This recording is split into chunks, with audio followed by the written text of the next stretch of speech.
So our next speaker, you've already met, is Dr. Darrell Pardi from Mayo Clinic in Rochester. He's going to go through some cases with you, and hopefully we'll learn a few things. Thank you.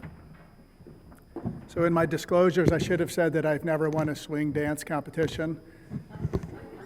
And Bob would like me to acknowledge that those weren't real poll results. That's a slide he put in earlier.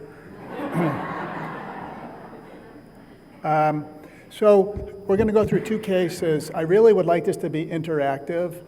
I don't have audience response questions per se, but I do have questions that I'd like your input on. So I'm going to ask you, if you wouldn't mind, to raise your hand. We have some microphones that will circulate through the audience, or you can shout out and I'll repeat your answer when we get to it. So first case is a 51-year-old priest who presented with acute abdominal pain. CT scan showed a cecal mass with 3 liver lesions. He underwent a right hemicolectomy for colon cancer, and a liver biopsy showed metastatic disease to the liver, and lymph nodes were positive. So he started on FOLFOX chemotherapy with a plan to add Avastin. But he developed severe diarrhea resulting in dehydration.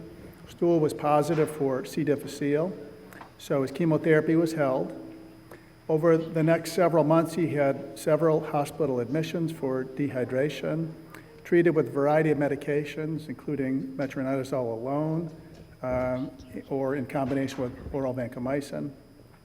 And despite all these treatments, he had no significant improvement in his diarrhea. His third hospitalization elsewhere was complicated by altered mental status and respiratory failure, so he was transferred to Mayo in Rochester to the ICU for presumed C. diff colitis and sepsis.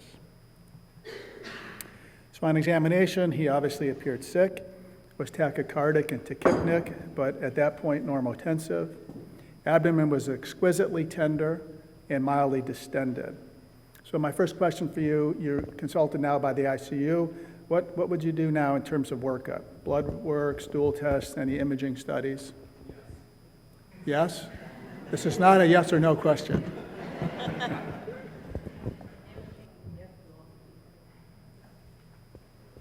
No brave souls?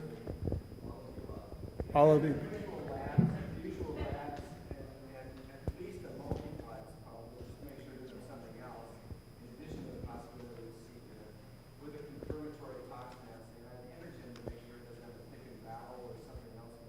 Okay, so in case you didn't hear that in the back of the room, so usual blood tests, which I assume would include a white blood cell count and a creatinine, which